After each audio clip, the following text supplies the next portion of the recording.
If we could get everybody to sit down and let's get started for our second half. We have a great lineup of folks who are going to be featured at the festival tomorrow.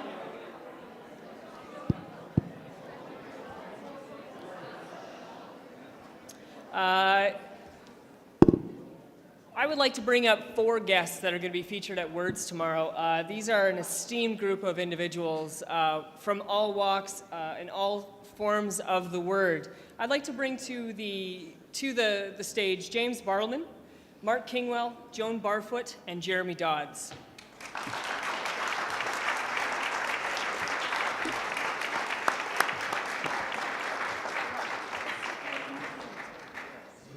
So in some ways, what I'd like to do is give you a sense of who you can come and see tomorrow at the Words Literary Festival, our first inaugural festival.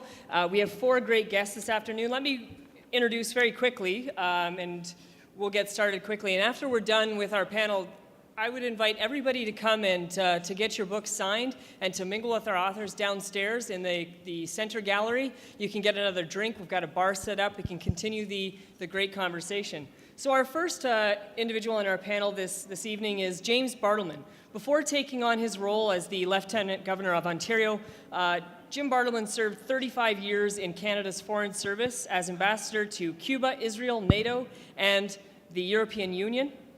He also served as High Commissioner to South Africa and Australia and was Foreign and Defense Policy Advisor to the Prime Minister. He's just about to publish his 3rd novel, Exceptional Circumstances, and will be speaking tomorrow afternoon at 4:30 p.m. here in Museum London. And his title is The Aboriginal Canadian as Outsider.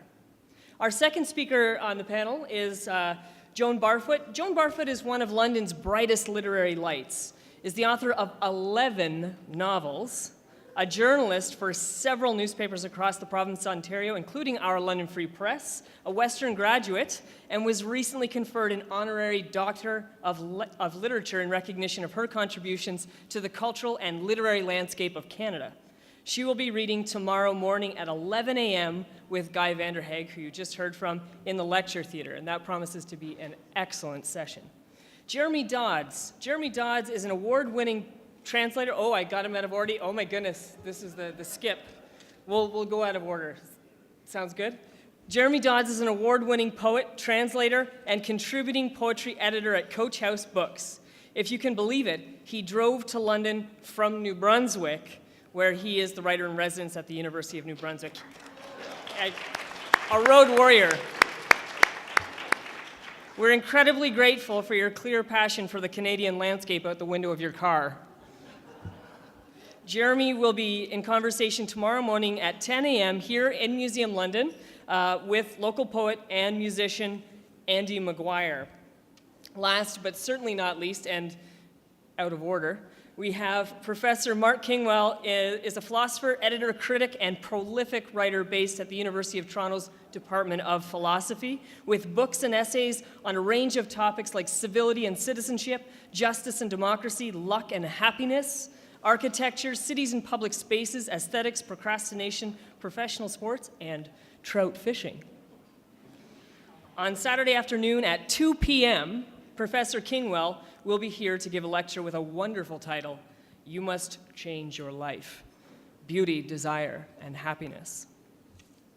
One of our driving motivations to begin a literary and creative arts festival in London, Ontario, arose from the desire to recognize London's sometimes hidden status as a crucible for outstanding innovators and thinkers, whether they're writing or arriving or departing from the city to pursue their talents.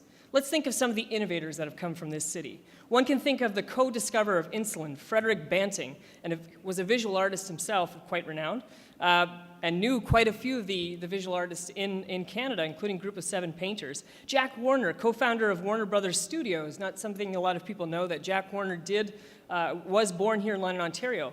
Poet and playwright James Rainey, bandleader Guy Lombardo, filmmaker and painter Jack Chambers, and dancer Evelyn Hart. Television writers Paul Haggis and David Shore, environmentalist David Suzuki, actors Rachel McAdams and Ryan Gosling, poet and musician Shad.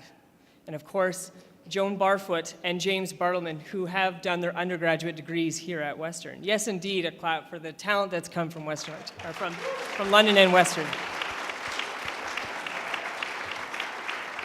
You thought I was going to put Justin Bieber in that list, didn't you? As you know, one of Western's former students and writers in residence recently won a big award. Of course, I'm speaking about author Alice Munro, who won the Nobel Prize at this time last year. Alice Munro's win proved to the world something Canadians already knew. CanLit is world-class and has been for some time.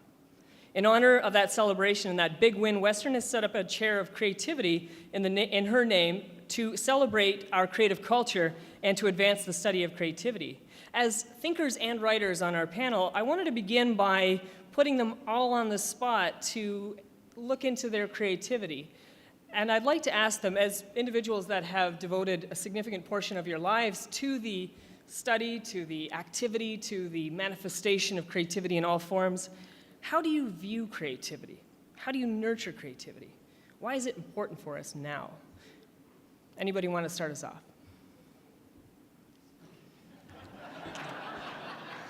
Putting them on the spot. I'll start. Who knows? Then I won't start. Try it again. Yeah? There you go. No? Yeah? Okay. I don't know why I volunteered to start. That was stupid. I think that in my world, creativity has a huge definition. I do what I do, and we all do what we do, which, involves typing fast and slow, thinking fast and slow, feeling fast and slow. But it seems to me that almost everybody, given an opportunity, has a field of creativity that they can launch into. My mother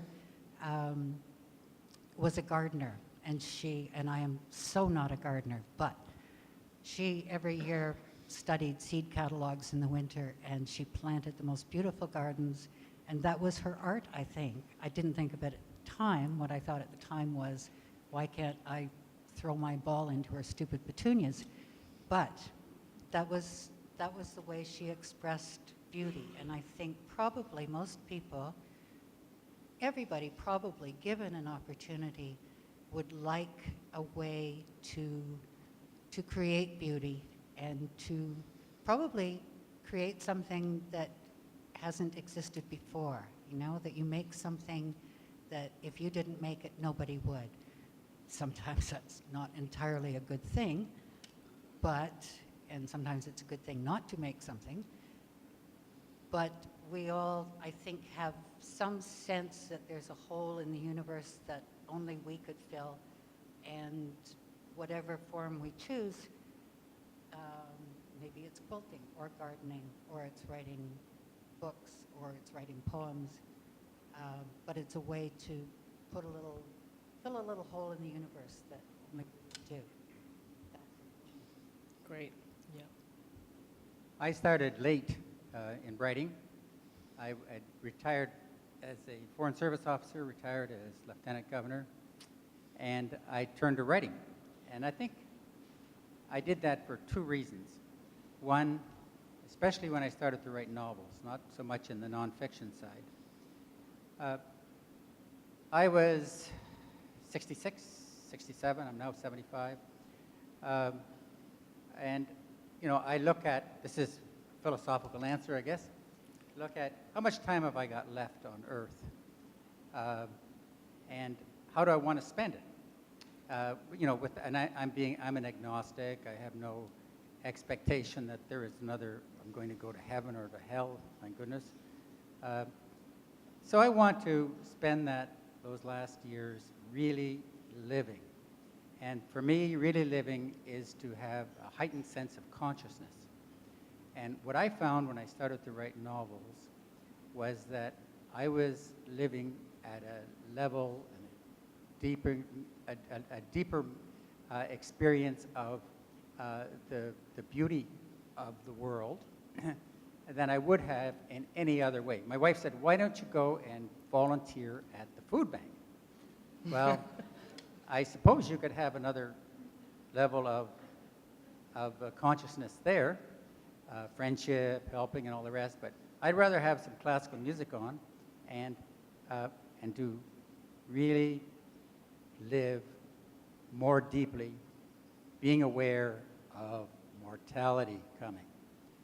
At the same time, I had a few causes that I wanted to deal with, issues that I wanted to deal with. And so I focused on social justice novels, the condition of Native people.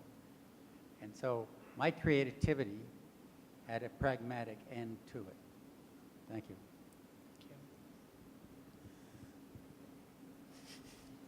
You go? Okay, I'll go. Philosophy is about solving problems, I think. And the most basic problems of all are the ones that we cherish the most. Solutions to deep problems are very difficult to come by, and I think that's where creativity comes into it. So on the one hand, there's a kind of logic issue. Can I get to the solution in fewer moves than any other solution I've seen so far? That's what we call elegance. This is where technical ability meets aesthetics in logic and argument. And that's not inconsiderable. It's not just a strange thing that we call better solutions more elegant. They are more beautiful.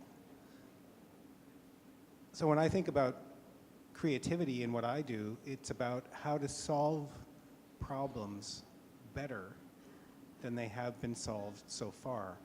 And if they can't be solved, to show why they can't be solved better than anyone else has shown that they can't be solved. I think I try not to think of creativity too often because I don't want to jinx anything. And I'm trying to protect my future creative self. There's this great Chuck Close quote. So my take on creativity is maybe a little negative, but Chuck Close says, you know, inspiration is for amateurs. And there's something that I love about that because, you know, you get up every day and you have to work on a poem or you're writing a piece of fiction, and you can't wait. You have deadlines. You can't wait for this so-called inspiration to come into play. And so my relationship with creativity is fraught in that anytime I find myself getting into a routine, if I'm writing in the morning, I'm like, okay, I've done that for a week, I gotta start writing in the afternoon. So I'm always kind of trying to shift things up just to see what happens. It just feels like an experiment all the time to me. You know, what sort of avenues of creativity can I access if I do this, if I work in a coffee shop, if I read so-and-so and then write a paragraph about what I just read. So it's a constant flux for me. And I find what it has taught me over the years is that I'm going to be able to create or work on what I'm working on under any kind of sky, anywhere. And it's maybe given me some confidence doing that. So, yeah. James, you mentioned that social justice has been something that you've put at the center of your writing, as well as Canadian values and the way that we reflect on Canada. And I'm thinking of your new novel, Exceptional Circumstances, is set in the FLQ crisis. Now, this is something that you had a personal experience and firsthand experience in your public life, in the sense that you were, you're going to have to correct me on the exact title, but international terror advisor to the federal government at the time.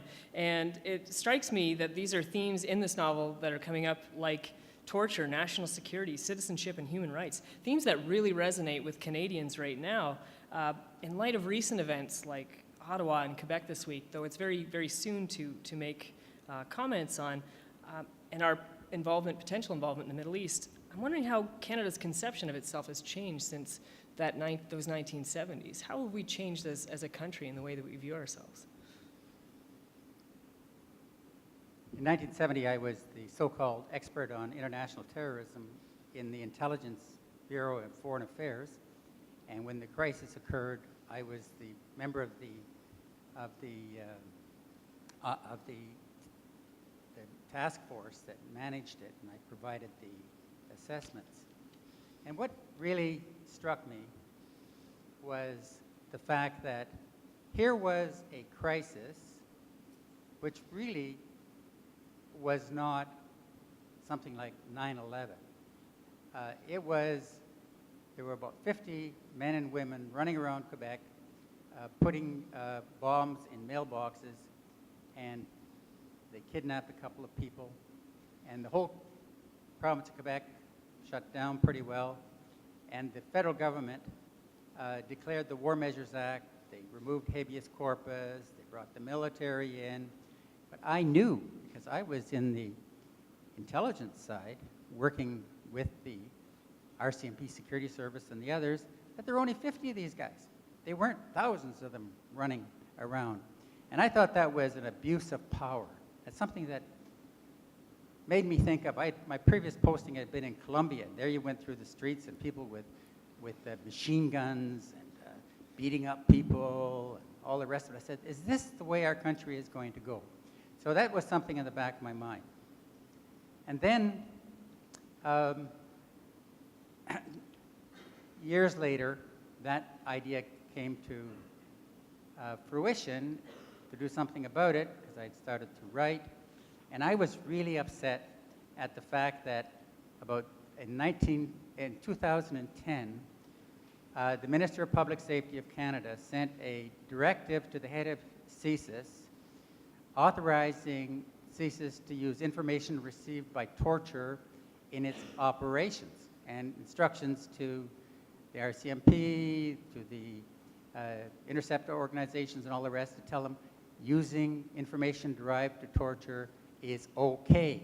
As a matter of fact, if there's a crisis and you don't use it, then you're not doing your job. And I thought that was really a slippery slope to a different type of country. I thought that was moving the scale from a balance between human rights and national security, too much in the way of national security. And what sort of country are we going to have if we are tolerating torture? If we are, in a sense, almost encouraging countries to torture their prisoners so that they can give us information? It was a bridge too far. And so I wanted to write something. And I think that you can make speeches, you can write letters to the editor, and all the rest of it, and they just really don't have much impact at all. It's been my view that literature can change ideas and change minds. And that's why I thought, I will write a novel which on one level is just a spy, counterterrorism, terrorism, novel, romance, all the rest, which will interest people at that level if they don't want to go any further. But at the same time, investigate the whole issue of the balance between civil liberties and national security, the whole issue of what does torture really do to the victim? What does torture do to the perpetuator of torture? And get into all those fundamental ethical issues. And so I wrote this book called Exceptional Circumstances, which is coming out in the spring, but which is available on Amazon, all proceeds to Amnesty Canada, and Amnesty is supporting it very much. And so that is what I'm doing. And I did the same with books on residential schools and native loss of land and things like that, to try and have readers get into the shoes or the moccasins of Native people and understand the world from their perspective. I wanted people in the exceptional circumstances to get into the shoes of one of the prosecutors in the case, and the victim in the case, and a terrorist in the case, and then make up their own mind. That's great. And one of the things that you pointed out is the way in which words have that power to change the world. And in some ways, that can be an ambivalent way in which words work. And I'm thinking of the the convocation address that Joan Barfoot gave recently in 2012. And I'm going to quote something that you said at that convocation address. You said, "We have to keep alert to slithering mutations of words and be always questioning the sly, deliberate misuses of propagandas, institutions, politicians, all the various individuals and agencies intent on sliding us without our noticing toward their points of view."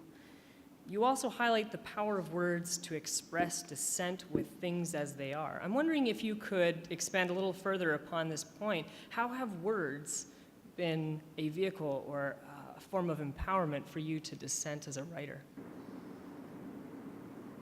Oh, I'm not sure. Whether using words or not, I'm basically a contrarian, so that's just part of the toolbox. It's being sort of basically anti-authoritarian. Okay, how's that? Is it better? No? Still not working. Let's try. That's a little more. Is that better? Okay. I think when I was talking, well, I know what I was talking about in that convocation address was my alarm at really how language has been mutated by political causes, with which, of course, I disagree, or else I wouldn't be alarmed. But we can see in, say, the municipal elections or provincial or federal elections that there is a difference between the ringing tones of the taxpayers versus the more civilized, to me, noun of citizen. And what people call themselves and call each other actually matters, because if you think of yourself as a taxpayer, then I'm guessing you're grumpy and you're writing in the comments section under news stories, and you're probably voting for a real Dumbo. Whereas if you consider yourself a citizen, you have a sense of collective responsibility to each other. That's just one example, but I think that sort of thing matters. Now, as a woman, I've been offended for several decades now by the language that has stolen the concept of right to life, for instance, because that has taken on a kind of, well, immediately had a code meaning that if you break down those words, it does not have. So I'm really particular about words. My own writing students, who are perhaps not as adept at guys or as far along, find me really, really precise about whether they are using the words they actually mean to use and whether they are the appropriate language for a situation. Our politics are embedded with bad language, and I would like to correct that. I don't seem to be doing very well at it. Thank you so much. This is actually a question that's really at the heart of Mark Kingwell's work as well, is the question of civility and how political discourse operates in our contemporary Canadian life. And one of the things that I thought was really fascinating in a recent article that you wrote on the Public Intellectual is that you made the point that if the philosopher is not necessarily the one to rule, as Socrates might have thought, it is his or her job not to be too cynical, to have critical thought give us hope in some way. How does a public philosopher or public intellectual, whichever term that you might feel more comfortable with, how do we offer rigorous social criticism without weaponizing critique, without turning it into something that becomes a weapon that would disengage a broader public in a dialogue like politics? How do we encourage civility from thought? Weaponizing critique is awesome, by the way. I should just say Socrates is not the person you should be mentioning. It's Plato who thought that philosophers should rule the world, and he was wrong about that. But this just builds on things that James and Joan have already said. I mean, the suspension of democracy in the name of democracy is the worst perversion that we have witnessed in the last 25 years of our... Well, it's true. And it keeps happening. And it keeps happening because of what Joan said. Words have power. If you identify yourself as a taxpayer or as a neighbor, that's one thing. If you say, I am a citizen, That is powerful language. I am a citizen of this country. I'm a citizen of this municipality. That is what we should be saying to ourselves. You don't have to be an Aristotelian about it. You don't have to say a good person is also a good citizen. But you do have to say, to be a good person means to think about what it means to be a good citizen. I can't believe that we have allowed this language to degrade in this country, but we have. So every one of us here, every one of us that we know, we must say to them, what does it mean to you to be a citizen? And you know what? It's not that intellectuals have any particular role in this. Socrates knew this. It's not that he thought he was special when he went around the agora of Athens and asked people questions and said, what do you think is the meaning of justice? He did that as a citizen, addressing his fellow citizens and saying to them, what is on your mind? There's no special role. There's no special authority about being an intellectual. This is a duty that we all have to each other. And I think the most depressing thing I see around me now, not here, but, since we all, love each other here. But the most depressing thing I see around is this decline in the idea. I call it civility. I hasten always to say civility is not politeness. It's not etiquette. Civility is the duty that we owe to the other to take him or her seriously as a fellow citizen. That's what civility is. When I see you on the street, when I see you in a store, in a transaction, on the train today, and I see you and I say to myself, even subconsciously, even fleetingly, we're in this together. That's what it means. That's civility. So that's the role that any intellectual plays.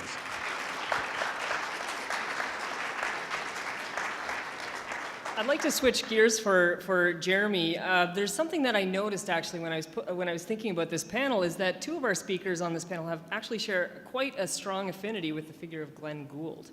In Crabwise to the Hounds, Jeramy Dodds' first book of poetry, an award winner, by the way, I might add, he features Glenn Gould poems that experiment with forms of musicality and rhythm.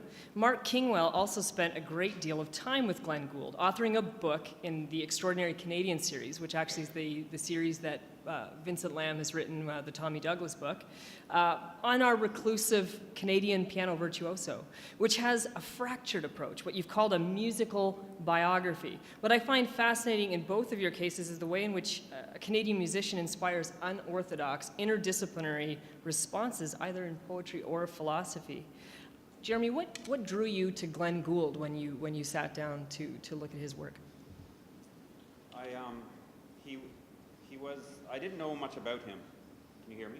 Okay. Yeah. I can't hear myself. Okay. I didn't really know much about him as far as his personal life went. I was just listening to the music and getting a feel for him through that. And then I started to translate the music. It's sort of complicated, and I don't think it worked out in the end, but I was taking a bunch of Bristol board, had it in my room, so every time I'd slow the music down on the computer, there I am, I'd slow the music down on the computer, and then try to make like guitar tablature on the Bristol board. So, for instance, like during a certain phrasing that Gould would do, I would basically, thank you. I would make a mark on the Bristol board saying, okay, well maybe a noun here.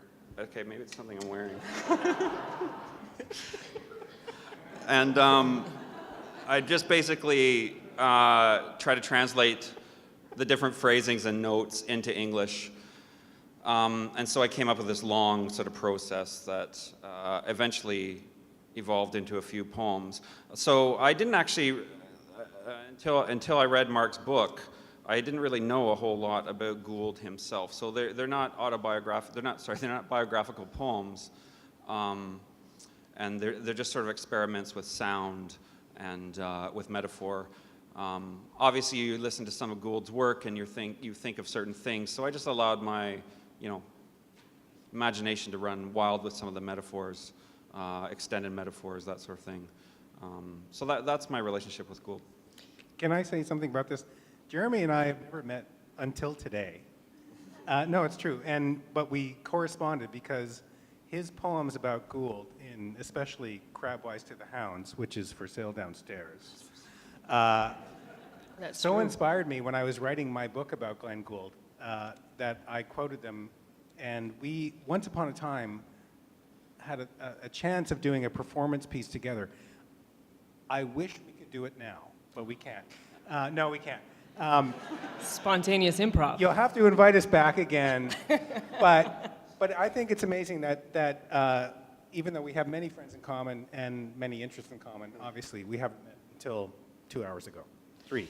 Could I actually, I'm going to intervene right in there. And one of the things I find really fascinating about the relationship of your work is that what Jeremy's doing is actually using technology in a really fascinating way to slow the music down and to use the markers and Bristol-Bolden method that he just outlined.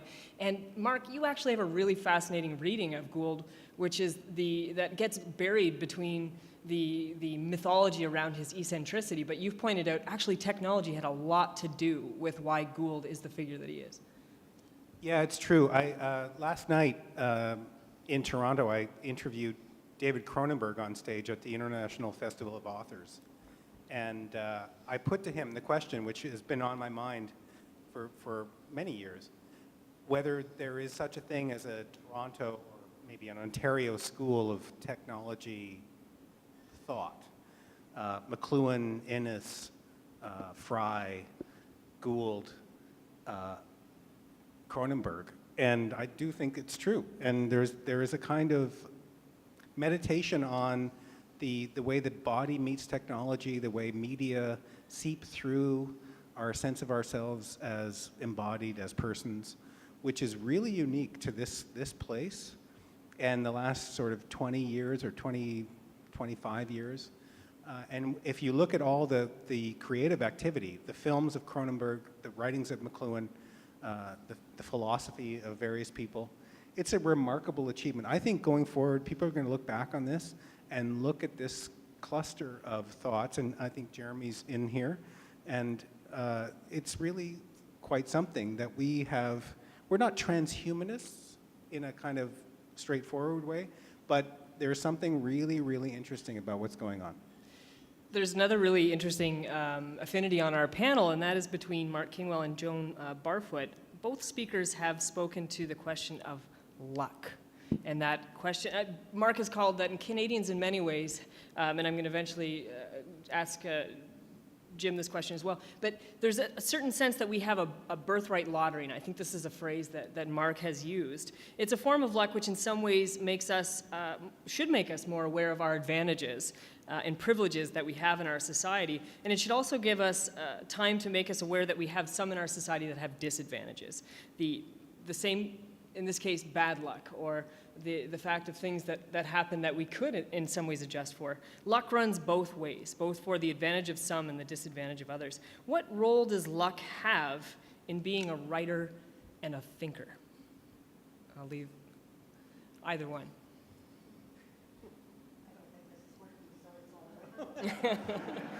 Bad luck. I wrote a whole novel called Luck because the idea of it really interested me because I feel like such a fortunate person. And I felt that not everyone understands that they haven't done their own bootstrapping and that they haven't become the fabulous middle-class people that we've all become all by ourselves in this incredibly fortunate, luxurious country in a pretty incredibly fortunate time. So, as I say, I wrote a novel. It's the only one, and I might talk about it more tomorrow. Plug. Yeah. Yes, that I actually started by just setting out the theme because it had occurred to me by that time, that was my 10th novel, that not everyone was catching the themes of my work. So I just spelled it out. But I think just demographically that we are, I'm guessing just about everybody in this room, are fortunate to be reasonably settled in the world, reasonably able to take care of ourselves. I personally think, what a lucky break that I was born when I was, grew up in the years I did, had the freedoms that I did, because in another country or in another time, my luck, I would have been SOL, really. My grandmother, my mother's mother, apparently was a suffragist. I didn't know her, she was dead before I was born. My mother was not so much, because she didn't like her mother that much. I felt an affinity with my grandmother, whom I didn't know because of her political leanings, and I thought, I have inherited what she wanted, and I've had the blessing and the tremendous good luck of being able to be the person that I wanted to be, do almost exactly what I wanted to do to this point, because of those people and because of the time and the country in which I was born, and in fact the color, and within the economy in which I was born. And I remember at the turn of the millennium, there was a TV panel, local TV, in which local experts were asked what was the best, greatest, most important invention of the 20th century now that we were moving into the 21st. Nobody said the birth control pill. And I said to myself and to the TV, oh my God, you missed the biggest invention of the century. That was freedom. Top that, Mark. I thought James was going to say something.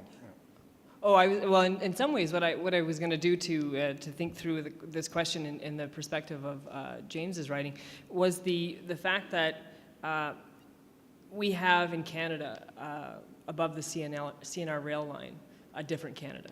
It's a completely different conception of Canada. It's one in which Canadians sometimes don't recognize, and that is a lot of Aboriginal communities. You've spoken here in London, Ontario recently about the epidemic of suicides in places like Saskatchewan. What can we do as Canadians to alleviate or to recognize what's taking place in a different Canada? Can I talk about luck?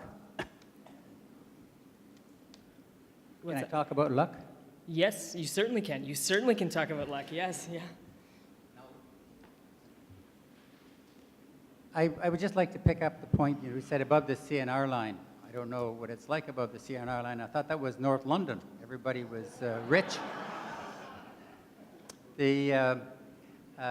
But absolutely, we live in a country in which there are 20,000 children who are homeless. There are tremendous a whole world out there in which the gap between those that have and those that don't have is growing. And in terms of the Aboriginal world, they're off the map. They're not even counted for statistical purposes. It's so bad, it would make us look bad internationally, I guess. But they have bad luck. Or I suppose we can call it, they have had the bad luck to be born into poverty and to be born into a group which is considered to be marginal and object of racism over the years. And so I don't really agree that we as a society are lucky. But when I grew up, when I was a kid, I thought I had very bad luck. We lived up by a dump.